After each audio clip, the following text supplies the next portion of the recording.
Amazing, Amy. Welcome to Soul Story with me, Hamza. And this is our second episode once we've transitioned into like a Woo! new studio. So Number it's two. going well. The first episode was like a banger of sorts. So happy with like GC Creator Studio that we're working with. So shout out to them. Thank you. And the idea of Soul Story, just to give you some context, as Mm-hmm. you already know, is to basically give healers like a platform where they could come on, talk about their journey, their inner work, Right. how their business functions, and then just collaborate with me because I have this special place in my heart for like wellness coaches and healers because of the journey like they've taken me on. And that's why it's my way of giving back also. So, welcome once again.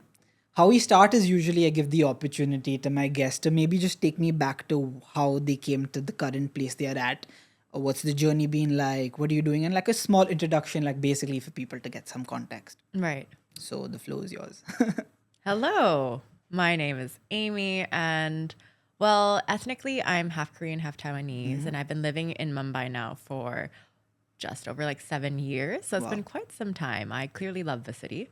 I love everything about its chaoticness and the people and everything else. In terms of how I got here, well, honestly, yoga has been such a big part, so central, I think, to helping me navigate through Mm-hmm. life, like Yeah. all the ups and downs. I think I started out as a teenager, honestly, in America. I remember my mom signing us up for like at this like center in a club, and there were all these like activity like gym and like fitness activities, and I was like very intimidated by the gym at that point. Got it. And I signed up for a yoga class not knowing what it was, and I loved it. I was like, "You want me to relax?" I was like, "Yes, this is for me." And ever since that point, as a teenager, I just kept going back for more and more yoga classes. I don't think I took it very seriously, honestly, until I got to India. Okay. I was like, I became really consistent with my practice when I moved here. Mm-hmm. So there definitely is a reason why I ended up here. Wow. And that Yeah. was like in 2018, right? Yeah. Yeah. Oh wow. And like career wise, how have you seen the transition? Like when you came here, what did you start doing? And then now where you're at, and what all are you doing? Because I know you're doing so many I things. do. So we I love just, doing a lot of yeah. things. I'm an eclectic human. So when I first moved to Bombay, I was doing a lot of travel marketing. So prior Okay. to being in Bombay, I was in Singapore and in Laos, working as well in the tourism and travel and hospitality industry, doing marketing. And so when I moved here, I was working in Dharavi for a company called Reality Tours and Travel. And what they do is they're very interesting. They run ethically. They were one of the first companies, I think, to do ethically run slum tours, where most of the proceeds, I think 80% of the proceeds, would go to a foundation that would run a school in Wow. Dharavi. So it's basically the business side of a school, which is very fascinating, very interesting for me. So when I moved here, I was like, yes, I want to be doing something that's really going to be impacting society in some way, shape, or form that's better. And interestingly, why Bombay? I remember when I applied for this job and I found out about it, I knew I was going to get it. And it's because when I first visited Bombay on a trip, I was visiting friends and I was also here for work. I'm not even joking. Maybe because I was moving from Singapore or I was visiting from Singapore, Mm-hmm. there was a voice. And I tell everyone this. Anyone who knows me knows that there was a voice in my head that went, I'm going to work here. It wasn't, I'm going to move, I'm going to live. No, no, no. It said, I'm going to work here. And that stayed with me. I don't know if it was my intuition, probably. And so within like 2 years, I knew I was going to get this job and I moved here and I haven't looked back since. And then from that point, from travel marketing, I remember thinking to myself, is this what I want to be doing? I felt a bit like I'm the kind of person that gets bored very easily and I want to constantly challenge myself. So, as you know, how Asia and lots of parts of India are, it's all Yeah. about, chatting with people, connecting with them, and then different opportunities arising, right? Things that you Got would have it. never thought of. And I remember speaking with founders of a school and they were like, work for us. And I was like, I'm not a teacher. I don't want to be a teacher. And then eventually that turned into, no, no, we'll figure out something out. You're really interesting. You've got this great international experience. We could really use you. And then that transitioned into me working with a private school based in Rajasthan, of all places. Mm-hmm. The founders are here in Bombay. Okay. So I started helping them out. And then COVID hit. And a bunch of the work that I was supposed to be doing was postponed. And they're like, what do we do with you? So why don't you start, looking at some of our students like who are applying for colleges abroad? Could you read over some of the work that they're doing? And I remember reading over the work, and forgive me for saying this, guys, but I was like, this is terrible. What are you guys doing? And I So that's started, how it started. Okay, now I have yes, some context about yes. that one. It Got it. was very organic, honestly, because Ah, if you think about it, what is college admissions counseling? It's basically branding and marketing yourself, right, as a student. So I think my experience in marketing is and like storytelling in that sense really came in very handy when I was helping students figure out what do we highlight, right, in your current high school like career. What do we really need to highlight? How do we differentiate you from any other Indian student who's applying abroad?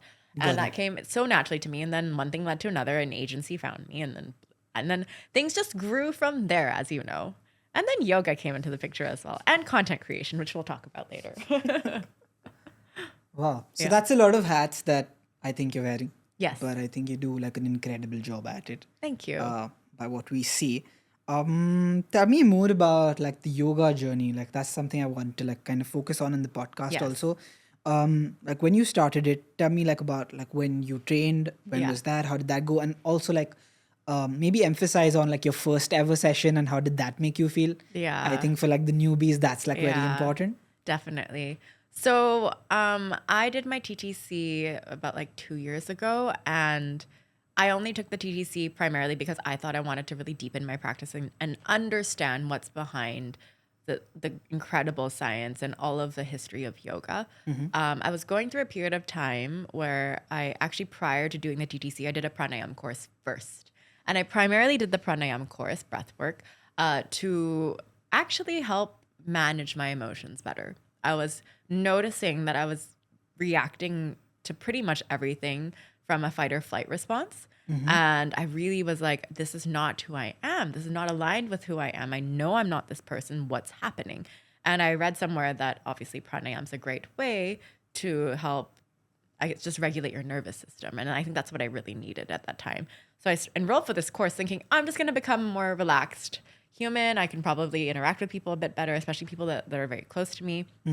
And that actually changed everything. It took about a week of me consistently doing, because you learn in this pranayam course that you first do an hour of asana practice followed by pranayam followed by meditation, because that's Got the it. flow, right? That's even in a yoga teacher training, that's what you learn. There's an entire 8 limbs of yoga, Okay. right? And asana practice is one of them, right? And there's an entire order in which you do them. So when I did this consistently for even just 1 week, I noticed a marked difference in my reactivity and my ability to just sit with my emotions and go, I don't need to react. I don't need to do anything right now. I just need to sit with them, even if they're uncomfortable. And it was so powerful. I was like, there's something insane here. I felt like I was a different person, you know, like Yeah. when you're like, I figured it out. But then I was like, there's something behind this. I want to get deeper into this science and really understand it. And that's when I enrolled for my teacher training, because I was like, this has helped me so much. I need to find out more. And my teacher, Satvisha, hello Satvisha, you are the best person ever. Thank you so much for coming into my life. I'm so grateful. She really taught me in ways that taught me about yoga, the asana practice, but also yogic philosophy. How do you carry yourself in life? Because yoga is not just about asana practice, right? It's much deeper and much more further reaching than that. And I think because of her, I'm really am where I am today, being able to teach and whatnot. Now, after doing the teacher training, I remember having incredible amounts of imposter syndrome, being like, now I'm a certified yoga teacher. Obviously, we had exams and we did a bunch of like mock classes, which is great. But I didn't think I had the capacity to actually teach, right? I had a lot of fear, like a lot of fear. It's always there. I think that's something I face on a daily basis, but you got to take the leap. Yeah. So anyway, sorry. No, definitely. If you have something to share about. I think with just starting this journey of helping healers, there's always this thought at the back of my head, like when I am not a healer myself, can I actually help healers in their business? And then when I always used to sit with it, or Yeah. like I do with anything that I'm confused about, there was always a very clear direction that in life, and I tell this to all the healers also who are in their beginning journey of their practice, that your job is to take someone from point A to point B to point C, right? And even if you're at point C and someone's at point A, you can Right. always cover that distance with them. And when I thought about that, I was like, most of these healers who I speak to, They know a lot about their practice, but they don't know much about the business side of things. So they're learning it. So that's basically my role, and that's where I come Yeah. in, like as a guide, Yeah. you know. And that always helped when I thought about like the imposter of it. Okay, how do I navigate? It's like I'm just gonna be a guide. I'm gonna teach them stuff that they don't know, and take them to the next step. And then after that, we'll see where they need to go. So that's always helped. But yeah, Definitely. I think the fear for me was definitely stemming from I'm not good enough. And a lot of other things as well, like, what if I injure someone during a class? Because, yoga injuries are yeah, definitely prevalent. And even during my teacher training, I got injured. So okay, it's things like that that I was like a bit scared about. But then I remember it was like New Year's, and I'm not even joking. My head just went, fuck it. Literally just, what do you have to yeah, lose, yeah. right? Like you will never know unless if you actually try, right? You're someone who has gotten great feedback from your friends who you taught classes with, so why not? So I did what I was terrified to do. I went to a yoga studio in my neighborhood and was like, I'm a yoga teacher. Absolutely not feeling confident, but pretended like I was. And the way that they actually wanted me to, they obviously were like, are you certified? Let's see the certificate, blah, blah, blah. But the way that they really wanted me to introduce myself was by first taking a class, like taking over one of the classes and seeing how all the students responded. And I remember that first class, I was so nervous. I was so nervous. I walked in there, like, I'm pretty sure I was like slightly trembling. I still remember my head. I was like, oh, okay, you need to like relax, just breathe through this. And the first 5 minutes of every yoga class, I think it's really important for a yoga teacher to do a bit of grounding, right? And make students really aware, right? Bringing awareness back into the body, bringing awareness into the breath. And I needed those first 5 minutes. I did the same grounding that that I do with all Yeah. of my students now every 5 minutes, and for the first 5 minutes, sorry. And after that first 5 minutes of grounding that I did with the class, I remember thinking, all right, let's go. And the entire class just flowed so easily. I knew exactly what I was doing. I was walking around. It was so intuitive, right? It came so naturally.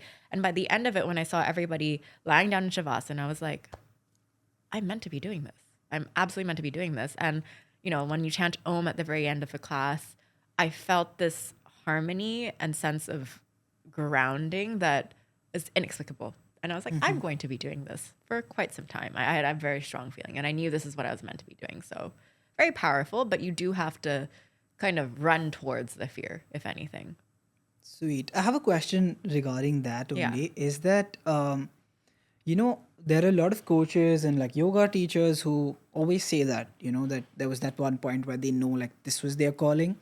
I want to ask you a question regarding like you do a lot of sessions every week, a lot of classes, right? Do you have days where you're like, no, I don't feel like doing it? I'm going to be honest with you. Of course, there's days where maybe because of the kind of work that I do as a yoga teacher, a lot of it is a deep energy exchange, right? You are giving someone your full presence. And there are days when maybe I'm a little tired, right? Just Yeah. physically tired, mentally a little bit drained because as I just said, I am also a college counselor by day, and Yeah. I do yoga as a passion. It's something I really enjoy. So there are days where I'm like, I'm a bit tired. Maybe I don't feel like doing this. But there's always the softer voice in me that's like, no, you love this. By the end of the class, no matter how tired you are, you're gonna feel so Yeah. happy and elated that you got to share that space with your class, with the student, whoever it is. And yeah, so I never regret it. There are days where I'm like, I'm tired. I really could take a break. Right. And I think it's really important as well to honor that. Right. There's days where if I'm like, no, I Absolutely. can't, like That's a big one. physically, you have to honor the side of you that needs a little bit of a pause as well. Because as healers, as someone who's like, yoga teacher who's doing that energy Yeah. exchange, you need a break. You need some time to yourself to recalibrate. And so I think that's also important to balance out. Yeah. Yeah. I think like honing that inner voice, as you just said, and just getting it at the right time is Yes. so important. It Like it happens on is. every client call with me where I'm like, no, not again. No, no. And then I just think about like the commitment I've made, Yes. like, It's the commitment. and also the gratitude for the fact that like you could be sitting somewhere else doing something that Correct. you hate, and you have But this you showed up. opportunity in front of you, and immediately the inner voice is like, just go for it, Yeah. just do it. Like, And the inner voice sometimes is soft. It's not loud. yeah, The loud voice is is the mind. It's separate. It's something completely different. But the inner knowing is usually softer and a little calmer. Yeah, absolutely. Uh, what I want to sort of transition into next is mainly your background, which is so amazing. And how that has impacted your journey, mainly I would say the professional one with yoga. So like considering like the Korean background, like the Taiwanese, and then you going to college in Canada, taking a combination of all of that, how do you think that has impacted like your journey in yoga in any way? Do you see that like aspects of that culture in your trainings or maybe in the way you facilitate? That's just something I want to know and like was super inquisitive about. Like, Yeah, that's a really great question. And oftentimes, like, that's something that I think about as well. I think that, frankly speaking, coming from a background of perhaps mixed cultures, like even Taiwanese and Korean culture, there are differences. There are some differences. And growing up in Canada as well, being able to bring the best of what I feel like is from all these cultures and my upbringing, I feel like has given me something like perspective and an open perspective. And I think that definitely has influenced my teaching style for sure and what I bring to all my classes because I think very naturally as a person, I'm someone who's quite curious, right? I'm not saying I'm not judgmental. I can't be judgmental, but there's that side of me. But I'm a lot more open, right? I'm a lot more inquisitive. And as a result, in my classes, I want to cultivate the same kind of space of curiosity, of asking yourself, like curiosity within, right? Of, oh, can I do this? Right? Is this what my body needs today? What do I feel today?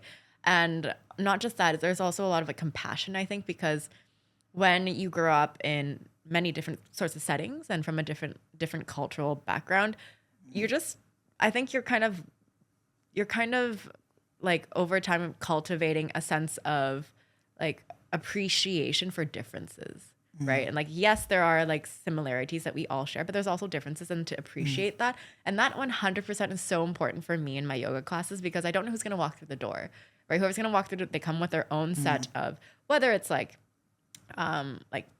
health issues, maybe it's like their own stories, their mental health, like emotions, whatever it is they're carrying with them. I don't necessarily know right off the bat, right? But I need to be open and receptive, right? And create a space where at least they feel safe. And I think that's so important for me. It's like creating a sense of safety in all of my yoga classes. I want everyone to feel like they belong, everyone to feel like included, and that there's no right way of doing yoga really. And at the end of it, if everyone feels relaxed and more centered, like I've done a great job. Yeah. that feels so like amazing to you, like so authentic, and I bet that's the reason like you have so many people coming to you. Thank Just a you. small insert because we had this conversation and Yes. it just came to my mind. Like this is for like the audience. Like if you're a healer or you're in the space and you know how like people usually communicate who are healers, they'll close their eyes and they'll ask you to like say Om a couple of times and then they'll start their journey, which is amazing. But if you noticed how fast Amy talks, it's just Yeah. crazy. And Hello. I just love that fact about you. Like I feel like this is like this dualism that you have Yes, it's duality. right now, the way you're talking to me, versus I can like just imagine you in a yoga session just flowing, Yeah. and the ability to have both of them is so amazing. Yeah, if you come to my classes, you'll notice you're like, wow, she's so calm. Wow, she doesn't speak so fast. It's a completely different side of me. And I think honoring, right? Honoring duality in all of us. Like there's so many facets of us Correct. that sometimes we feel, I don't know about you, but maybe like growing up even sometimes I felt like I'd be pressured to fit into a box. And I never was that kind of person. I realized I've never been that kind. I never enjoyed being in a setting or an environment that where I felt like I had to be a certain way. I hated that. In fact, I would use the word hate, something I really didn't like. And I think that has led me to also be someone who's very adaptable as a result. Right. So what you said, like a duality, I can be someone who's like incredibly chaotic and hectic, but I also have a side of me who's incredibly centered and calm and really enjoy spending time with myself. Right. Yeah. No, I do notice that now, for sure, after doing so much of the inner work. And I see it mainly like yin and yang, like, like the masculine, Yes. feminine. That's where I see like my duality. Like, at work, and always you've been like the way you've been brought up, especially here in this country, like you are operating on like 100% masculine usually everywhere. Right. And something that people don't realize, that it's actually not going to be in your benefit in maybe 60% of the scenarios. That's my understanding. And in life, whenever I took like the other energies path, like tried to operate on some feminine aspects whenever like it came to creativity with my podcast, or developing like my sales script with my clients, or like stuff like that, or like Yeah. my own practice, Yeah. and it's actually being like the best decision I could make. And it's very different from the concept of masculinity that's usually preached and how people explain it. It's just about owning a side of you that exists, but you've always been looking away from it. So that's mainly Yeah. like, I see that as my duality, but Very interesting. very, very related to your what you're saying. Absolutely. There's a part of me that's like an inner rebel. Like, if you speak to any of my college friends, they're like, she's psycho, she's crazy. But so there's a part of me that's very spontaneous, rebellious even. But there's also a part of me that's really soft, right? Very tender and quiet. And I really value both sides of me in that sense, right? And so yoga gives me a space to explore that as well. Yeah, I think that's what keeps you grounded, no? It absolutely does. Yeah, absolutely. Lovely. What I want to talk to you about next is mainly like the wellness space in Mumbai, because I feel like you're someone who's super active there in terms of also doing the sessions, attending, reviewing Yes. places. Yes. I just want to like maybe an understanding of all 7 years that you spent from maybe 2018 to now. What do you think is changing? That's a very good question as well. Maybe because also, since I've been a lot more active in the wellness space the last 2 years, I would say, I have noticed that there's first of all, there's a lot more burnout. I think there's a lot of people who are a lot more anxious and stressed because of the fast pace of life that we're all living, right? Yeah. The amount of work that everyone has, the amount of like responsibilities at home, not at home, that everyone has to juggle, that I think that anxiety and stress has definitely increased. And as a result, the wellness space has responded because there's so many more activities now. There's so many more spaces than when I first got here in Bombay, for sure. And spaces to connect. So I've also noticed more recently in the last 1 year or so that there are an increasing number of community-led and community-driven sort of wellness gatherings almost. Yeah. Right. So people are prioritizing not just like the physical practice of going to, a yoga class or even for a workout, right? People are also prioritizing building connections. And I think that's that shift I'm starting to notice. Hence, I don't know if you've also realized like there's a lot more run clubs now. And what do you do in a run club? You run, and generally you hang out after. So that kind of space of making friends and building connections through wellness activities, I think that's been on the rise, right? And wellness is so, I feel like it's a space that's growing so fast in Bombay, and I'm so happy to see that there's so many more people who are curating wellness-oriented events, right? Whether it's through movement, whether it's through health and like nutrition, like there's so many routes that people are taking, and I think it's quite exciting actually. Yeah, I think that's also the scene like with things like paddle and pickle, no? Right. Yeah, absolutely. Like I feel like that's like the new date that you could sort of go on and It is. It's connect like a with social act people. to connect Yeah, with people, right? Because you want to meet people. You're tired of doing the same things of going to bars. I don't know about you, but like I don't go to bars to hang out. You're tired of going out to like a party, right? Instead, you Yeah, want it's to changed meet so people. much. You want to meet people through like a pickle or paddle game. You want to, and then grab a coffee afterwards. Like I think that shift has definitely helped. Maybe it's also an age thing. We're just getting old. No, I see a lot of like people, even younger than me, that's what they're doing. Like Right? that's their weekend plans are paddle or agree. pickle or the run club or some fitness event. Like I had a friend who traveled from Delhi last last month to like do the high rocks at Nesco Right. in Goregaon. Yeah. So that, or then Very participating like in like these triathlons and stuff like that, and it's so cool. And people are like getting competitive at it. It's like actually becoming like a sport, and it's so good to see like people are putting like their fitness, first. I think that's just It's like amazing. it's fitness, like physical fitness, and I think like from an emotional, mental space, course. it's like connecting with people. Yeah, Because yeah. you could easily challenge yourself at home, right? Or like at a gym by yourself. But why are people signing up for it? Because there's this big social element to it as well. And I think that key shift is happening and it's happening quite quickly. And I'm here for it. I'm also one of Yeah. those people who's trying to build a community. So it's great.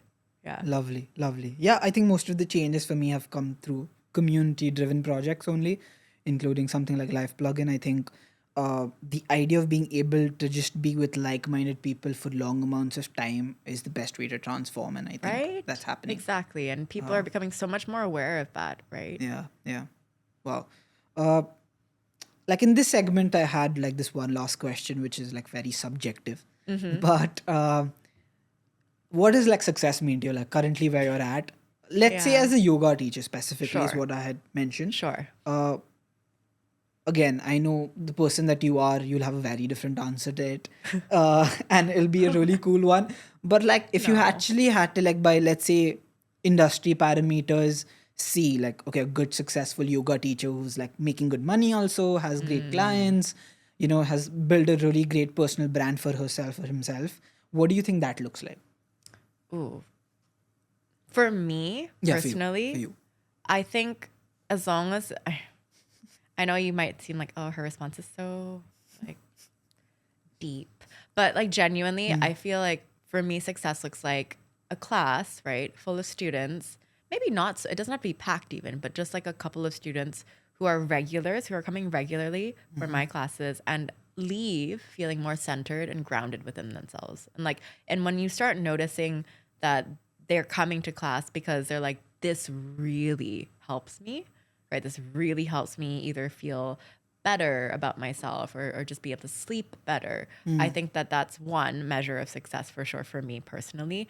And another thing is, I think it's very organic when you start doing, yoga classes, that you start developing a small group of regular students, and then that hopefully, if you get to know them really well, then you can build a community. And that means like really connecting with them, right? Getting to know what their lives are like. And I think getting to know them on a more personal level, right? It's not like every yoga teacher needs to do that, but I think I personally enjoyed doing that because because I don't know, I feel like when I meet any of my students, it's not just about doing the yoga class. I want to hear about how they're doing, right? And, be a friend, if anything else. And on top of that, for me, success also looks like, for me currently, I think it's like being able to run all these really cool collaborations with various Yeah. brands, various other wellness sort of curators. I'm so grateful, right, that they're reaching out to me. And I think that's also something that happens when you start getting noticed, right, by people. So I think that's something that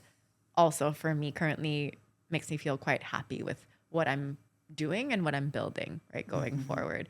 Doing these collaborations allows you to not only get your name out there, right, for exposure, but also to experiment and play with the different forms of yoga you can actually include in any sort of event or activity, right? It doesn't have to be in a studio, right? It Got can be in a it. cafe. Why not? Right? Why can't a cafe also be a yoga studio? Right? So it's like experimenting, playing, and opening up the possibilities. For me, currently, my thing I would say is yoga brunches, yoga breakfasts, because I'm marrying the two things that I love the most, which is food and eating and yoga. And so when I bring those two elements together, which might sound like I'm doing this because I enjoy, yeah, I'm doing this because I enjoy this. But I also know that people around me enjoy this too. So when you do yoga and then you combine an element of food and connecting together after yoga class with food, it's a great way to just meet like-minded people and build a community going forward. Yeah, I don't know. Like the last part, I don't know why people aren't already doing it. And I'll Yeah. tell you why, because in my entire last year of travel, like especially in Korea, like when you go to like on a meetup, the app I told you about, like if I go, like let's say I host an event, like a workout, or I go for another workout, or I maybe like they had so many activities happening there. It was like a norm for you to hang out with that group after if you Yeah. want to. If you want to. So whether that's you going and drinking soju with them, or you like grabbing like dinner, or maybe doing something else with some selected participants, it was like just a norm. Yeah. And I found that to be so amazing because your like the amount of connection that you can make in that session with anybody is only limited, right? The actual Yeah. conversation Yeah. starts after or before. Yes. So Exactly. it's amazing that you're doing that, and I feel like that's something that everyone should do to really Yeah. integrate the community I aspect agree. in it. And I think the thing that's so interesting is that I remember thinking about, oh, what I want more events. Like I want more to attend more events like this where I can do yoga and have breakfast with everyone afterwards, because some of my best friendships have actually been made through doing yoga, practicing yoga, right? So and hanging out afterwards. So why don't I orchestrate that for everyone, right? You never know who you'll meet. Yeah. Yeah. Again, a follow up to this actually, because these are very innovative ideas. What do you think is like the next big thing in the yoga industry? And I'm not like talking about puppy yoga or the goat yoga you see, but I'm talking about like actual transformation, like maybe using, I don't know, technology or maybe using Wow. something else. Do you have like any ideas on that or where you see it going? Like if there's someone who wants to be part of the next big wave of like the yoga transformation in a way, Yeah. like what do you think that is? Like your perspective on that? That's a really good question. I don't really have much data, I would say, on where yoga is going, but I know that I think I already said this with the current lifestyle that a lot of us lead, right? There's so much more burnout, so much more stress that I Yeah. think more and more people will be turning to modalities like yoga to help them manage everyday life, right? And so the future of yoga, besides technology, right? And I think a lot of people are already capitalizing on that by, having online courses, online classes, things like that, which especially during the pandemic, I think was kind of kind of fast tracked, right? It sped up that process a little bit more. So you can do yoga from anywhere, right? You don't need to be in a physical studio. You can do it at home. You can do it while you're traveling. It doesn't matter, right? So I don't really know, but I'm hoping that yoga just continues to grow. And the thing is, there are people, I actually had this really interesting conversation with someone. There are people that are like, oh gosh, like in the West, they're taking yoga and they're playing like rap music and they're doing like all these Yeah. crazy, yeah. They are. They're like, Okay. they're commercializing it. Haven't seen this. They're Okay. commercializing it, right? So they're incorporating popular culture with yoga, Yoga. right? Which, if you think about it, it's very natural, right? Because whenever someone takes like any form of movement, you might want to throw in something that's a bit more relatable, right? And for Got them, it. they'll rap. They're like, oh, it's terrible. How can you do that? But in my head, I'm like, yeah, okay, from like a cultural perspective, that's insulting. I can totally see how that would just be like wrong on so many levels, right? Because yoga is inherently a very spiritual practice, Yeah. right? You chant and everything, and there's so much about like centering yourself, and eventually you meditate to do what, right? So it's all very spiritual. So that when you take rap and you throw in like the asana practice, I'm sure there's something that might not be aligned there, but if you're reaching a wider audience and that's what gets them into the door, maybe that's what they start with. Is it so bad? Right? So there is like, in my eyes, I'm sort of like, it's quite interesting to see how yoga has been, some people might say bastardized. Others would say actually it's being made more relevant, right? And I don't know, I don't have like strong opinions on this.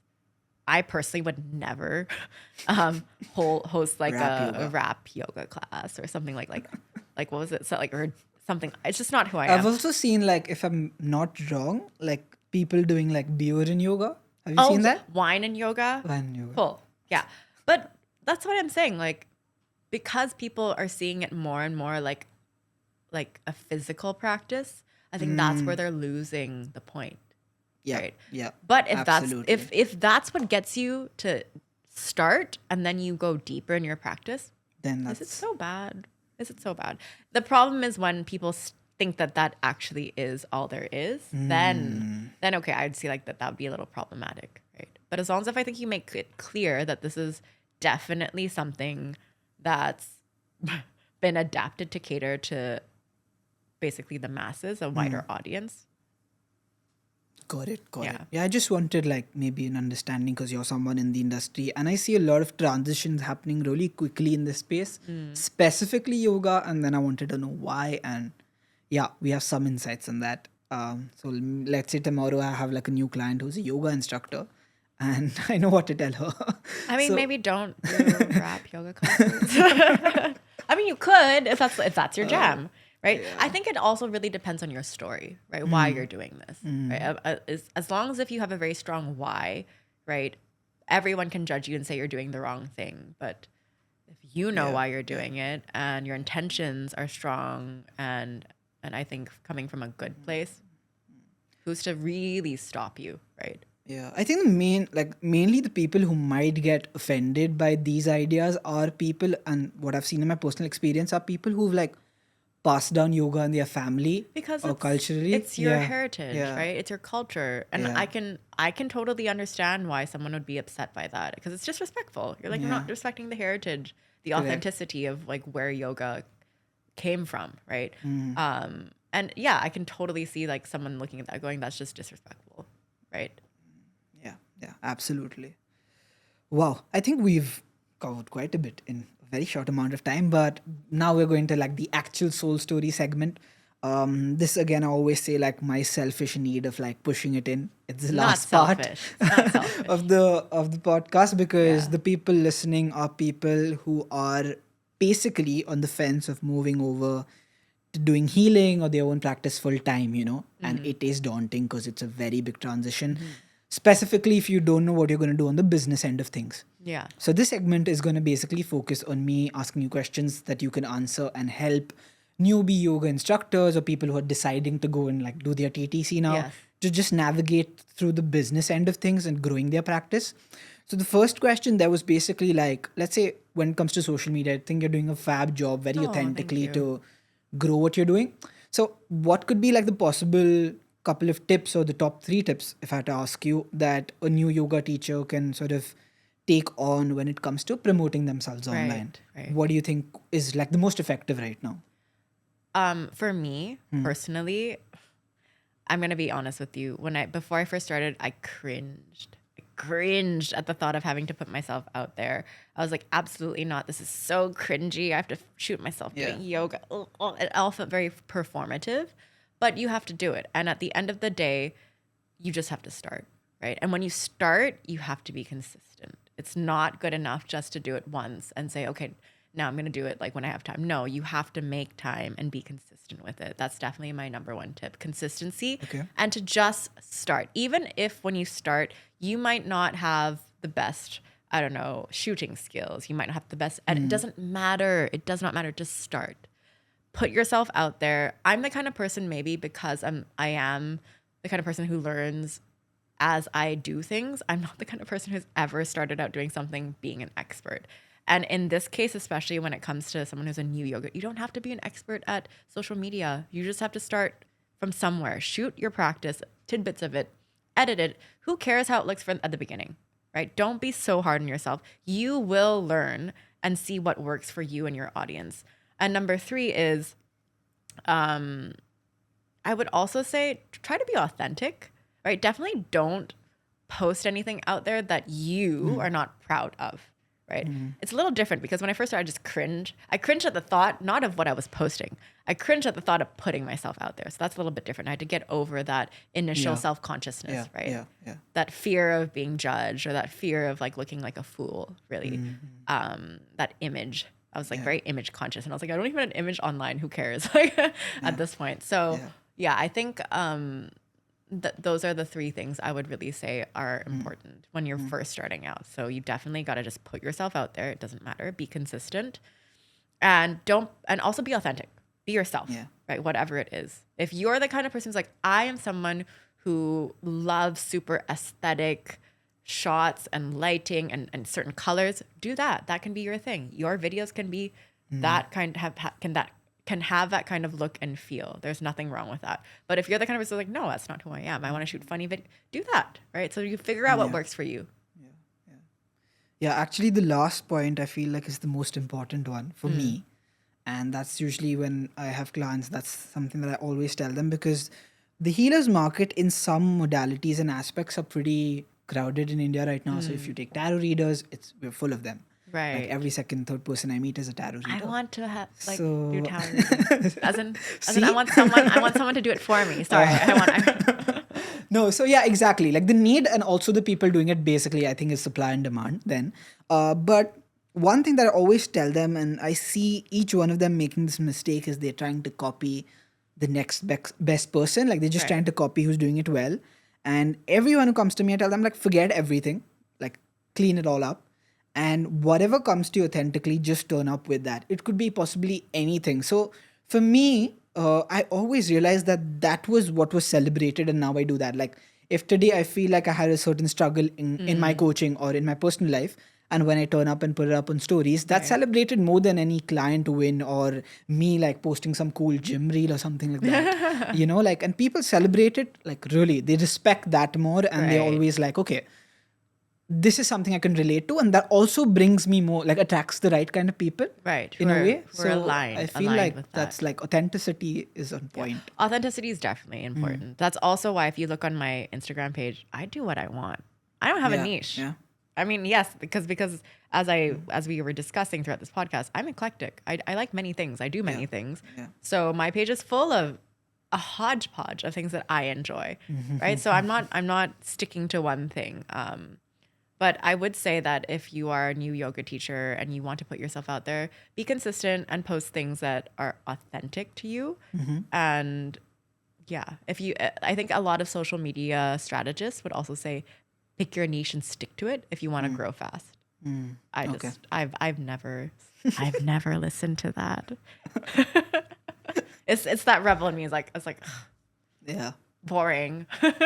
Just do what the hell you want to do. I I think just it just the way comes and the Yeah. path is set after. Yeah.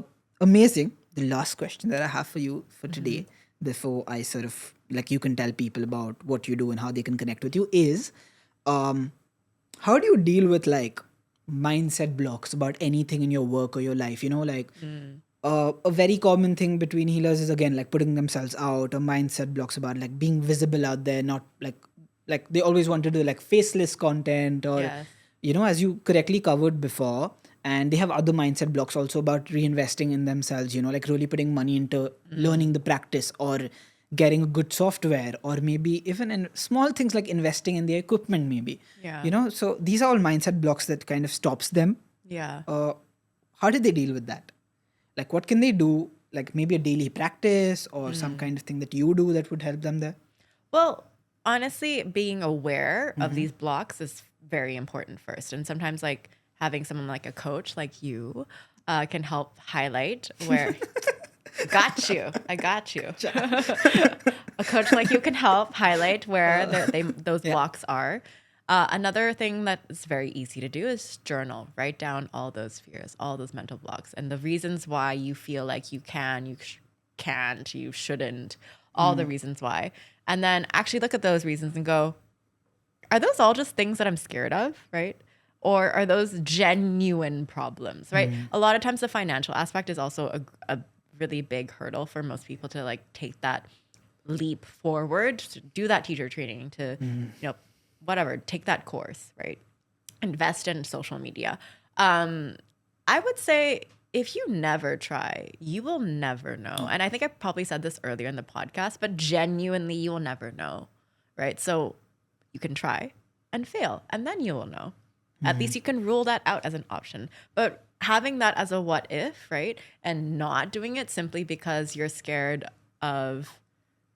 just scared primarily. That's what it is, right? And you might justify things by saying, oh, it's an investment. Oh, it's going to cost a lot. Yeah, but where will you go after that, right? What are the things the kind of tools and skills you'll develop as a result of that, right? Can you put a price on that? I don't think so. So I think that it's always really important to think long term. Don't think short term investment. And I think it's very common as an entrepreneur, someone who's starting out, to be fixated on Yeah. the costs you have to the costs that are going up before you start seeing returns, right? And yeah, I think that it's about self belief. So I think that's where a lot of it stems from. Yeah, I think it's the perfect way also to end the podcast, because what you just said is the answer to practically all the people who I have conversations with healers, because that's their number one struggle about putting that upfront investment into their practice and then waiting to see the results. Yeah. And it's not meant for everyone, to be Yes. honest. It's like, not. No, it's not. you can be a great healer, but if you don't have that acumen also, or if you just don't have the patience to be consistent, Yeah. you'll just be like maybe a meter away from the result, and you'll just And you'll have to stop. pass, and you'll stop. So yeah, that's very, very empowering. Never give up. Thank you so much once again, Amy, Yeah. for doing this, traveling with me right from Bandra I am so to come. happy. I'm actually so happy we did this. At first, I Yeah, was like, oh, God, it's so far away, but it's so worth it. yeah. Having this conversation with you has been so great. Thank you. Before you leave, I want you to maybe give them a tiny call to action as to how they could connect with you, how could they collaborate with you, or if there's something else that you're looking to get people to do, or maybe be part of your community or something like that. Anything that you want to share with them, now's the time. For sure. You can always follow me on Instagram. My handle is at AmyKXO. Do not judge me. I made this when I was very young and it stayed the same. And I also have a yoga page called the yogacollective.in. Please follow me there. I will be hosting a lot more workshops and fun wellness activities. And I would love to see you guys there. I'm always also looking for people to collaborate with. So you can always DM me on Instagram. My email's also on my Instagram page. So you can always email me directly there. Wow. Okay, so you know what to do after this.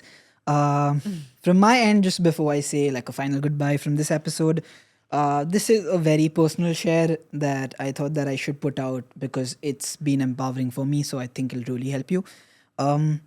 Is that if I had to go back like a couple of months before we started doing these episodes, getting people on, just getting on this journey of helping healers and figuring out that this is what I want to do in my life with my life also in a way.